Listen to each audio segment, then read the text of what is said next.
Hello, seekers of serenity. Yesterday I said I had quite finished with the whole meditation thing and things that meditation can't do for you, and I forgot something.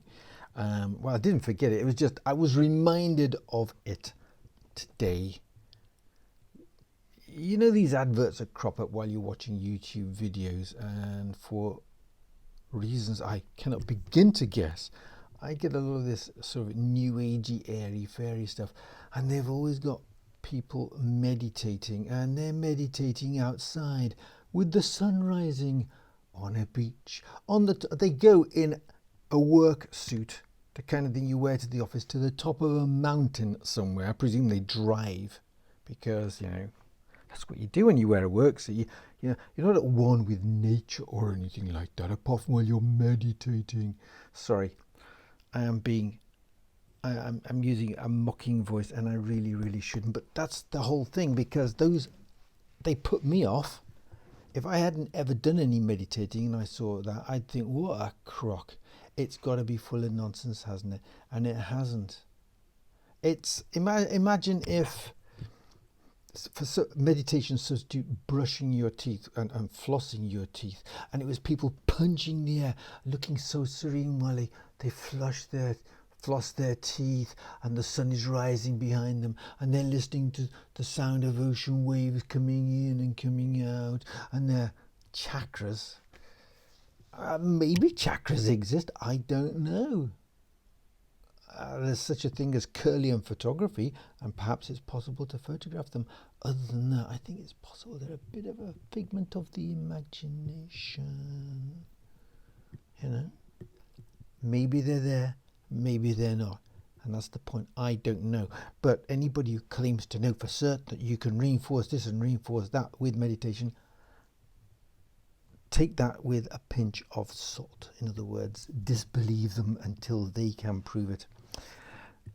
Meditation calms you down. It changes your physiological state, and it does so by using mental processes. And those mental processes are focusing on your feelings and tactile things, focusing on thoughts, focusing on what you can see, or focusing on what you can hear.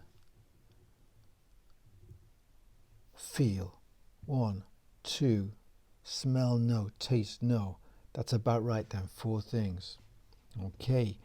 And that's it. And I don't believe anybody goes to the ocean, not even at Goa, or the Maldives, or where else is supposed to be fantastic, an island paradise with lots of palm trees and things. I mean, maybe, but you wouldn't fly out there simply to meditate, because you're supposed to meditate twice a day in the comfort of your own home. And if you're in blazing sunlight, then you're not going to be comfortable. If there's a strong ocean breeze, it's going to put you off your meditation. If the tide is creeping in and suddenly you start getting very wet, or sandflies come and bite you, or crabs come and crawl all over you, you're not going to be able to meditate. On the top of a mountain, it's usually quite cool and usually quite breezy. So all those images, no. And you don't have to sit cross-legged either. In fact, for most people, that's an uncomfortable position. You're supposed to just either lie down or sit as you would in a normal chair and just get comfortable. So all this sitting cross-legged with your hands like this in the lotus position, that's more yoga, which is a form of exercise. So I should be laughing right now. In fact, okay, so I suddenly realised I'm a little bit annoyed by all this. But I know it's an image, and it conveys all this stuff, but it conveys the wrong stuff. And I'm sure a lot of people who definitely could benefit from meditating are put off by it. So if you fit into that category, ignore it. Ignore it as much as you would, this is only my opinion and advice, as you would if you were told that if you buy a lottery ticket, you are almost certainly going to win eventually.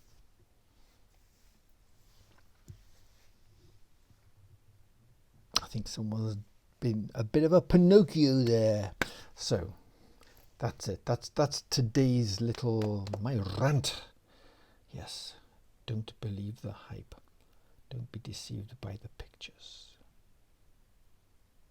Try it out for yourself in nice, comfortable surroundings. And if you are ever tempted to meditate on a mountain, try it out. Or at the beach, try it out. It might work for you if the conditions are absolutely perfect. But, you don't need to be outside. You don't need to be at one with nature. You're never going to get to be at one with nature or the universe. It's very difficult to achieve. Even very seasoned meditators who are the equivalent of Olympic experts at it find it difficult to get to that level. Wherever there's, I've never been there. And as I revealed last week, I've been meditating since I was 4 years old. So, yeah.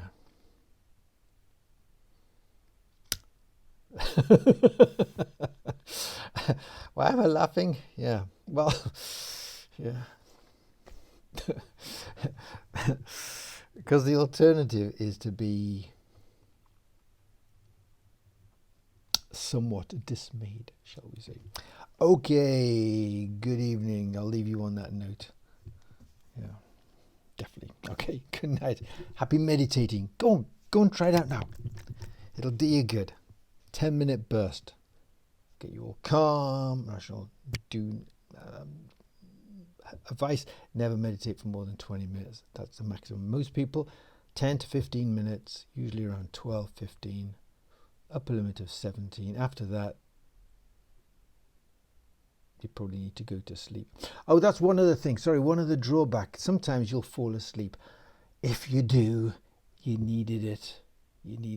You got yourself relaxed, and by jingo, you needed that sleep. And your body repairs when you sleep. And you flush out negative experiences from the day when you sleep. So you needed to. But apart from that, and don't resent it, meditation there was doing you a world of good. Okay, bye for now. See you tomorrow.